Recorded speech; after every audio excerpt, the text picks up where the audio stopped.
This is Bahrain? I don't know. In the hospital mortuary, the bodies of the dead. One man is missing part of his skull. Doctors say he was beaten to death. 2 others died after being peppered with shotgun bullets. Ahmed Botaki comes to pay his respects to his younger brother, Mahmoud, dead at just 22. They mourn, many are angry. But all say something has changed here. These deaths will never be forgiven.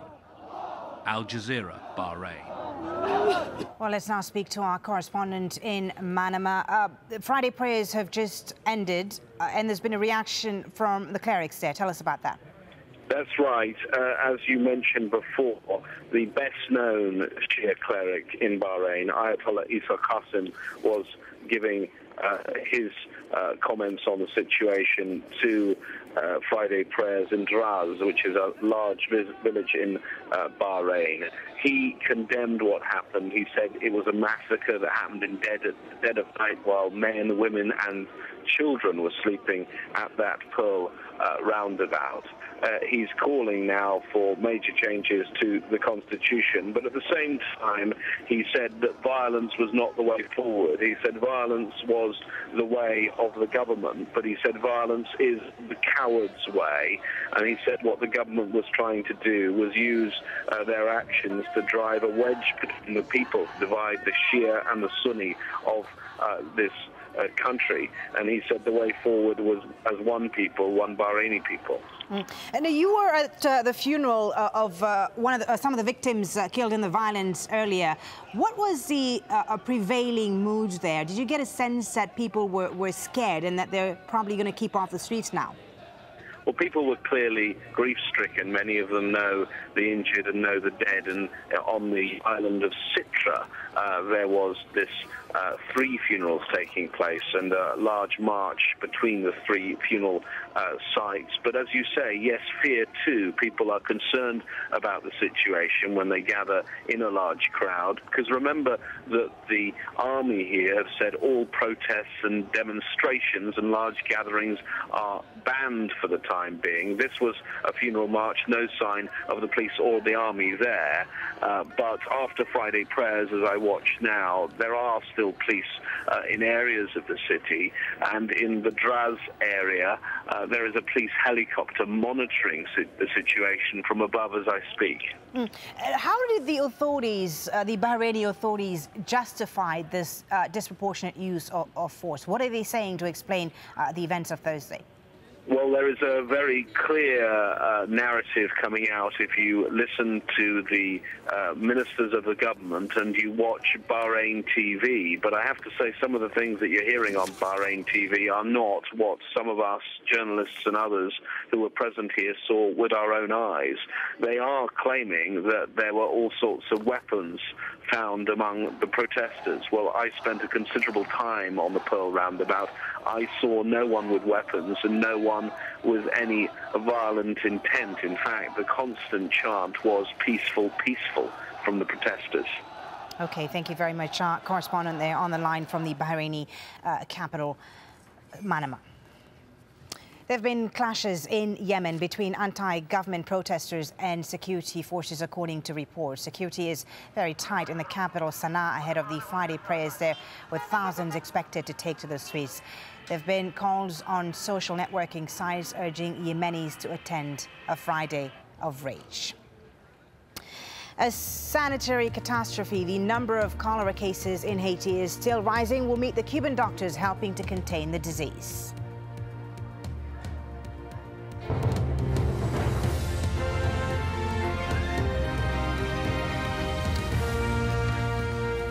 Let's take a look at other world news now. And Ugandans are voting in the country's presidential and parliamentary elections this Friday. The late arrival of election materials delayed the start of the vote. Election officials say polling stations will stay open longer to make up the time. President Yoweri Museveni is confident of a landslide win to extend his 25 years in office. Let's go live to Kampala now, where we can speak to AlJazeera's Mohamed Ado. Mohamed, so how's the voting going so far? Well, Folly, voting is going on smoother despite the earlier on delays at most polling stations here in Kampala. Most of the long queues that characterized most polling stations here in Kampala are now much shorter. And again, this is a very hotly contested election. President Yoweri Museveni is facing a stiff challenge from 7 opposition candidates, some of them former members of his own government. Now, let's get some analysis. Let's talk to Jeffrey Gettleman of the New York Times. Jeffrey, President Museveni is facing opposition from candidates in the race for Uganda's presidency. They say they want to deny him an outright win and then sponsor one candidate against him in any runoff. Can they do that? Well, I think that's a really good question. The way I see it is there's 2 main issues in this election. It's peace versus change. The president has tried to cultivate this image of himself as the protector of Uganda's peace. And he's campaigned with this big folksy planter's hat. He's walked around hand in hand with his wife, and he's saying that I am the man who can guarantee peace in Uganda. The opposition, on the other hand, is saying we need change. We need more than peace. We need development. We need a bigger campaign against corruption. We need the fruits of the prosperity of this country to be spread more equally. So the voters I've talked to today seem conflicted about that. A lot of people seem to have bought into this idea that Museveni is the only one who can guarantee peace. And it's true that before he came into power in the 70s and 80s, Uganda was a real mess. And indeed, Kizza Besigye is the man who calls himself the candidate for change. And he says he's going to tally his own votes after voting ends later today and announce his own results. The government says they will arrest him. What could possibly be the outcome of that? Well, Besigye seems to be a bit of a loose cannon on the campaign trail. He said last week that Uganda was better off under Idi Amin, who was this brutal dictator in the 1970s who beat people to death with his hands. He's also called for Egypt-style protests. And talking to people on the streets, it seems like there's very little appetite for that. People here are scared of the security forces. The security forces here, unlike in Egypt and Tunisia, are very loyal to the president. At least that's the perception. So I don't think anybody's going to test the Ugandan government unless it's a very close election and there's evidence of rigging. That's what happened in Kenya a few years ago, and the country blew up. I think that's the most dangerous situation. Thank you very much. Obviously, thank you very much, Jeffrey Gettleman of the New York Times.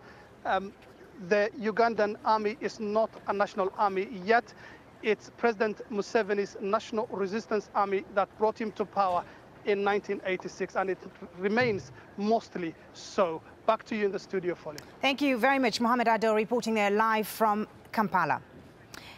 Let's take you back now to Egypt, and Friday prayers have begun in Cairo's Tahrir Square. They're being led there by the top Egyptian cleric Yusuf al-Qaradawi.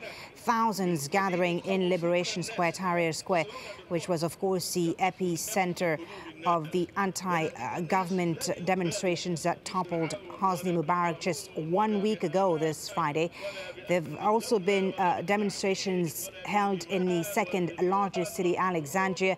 But our correspondents on the ground also telling us that pro-Mubarak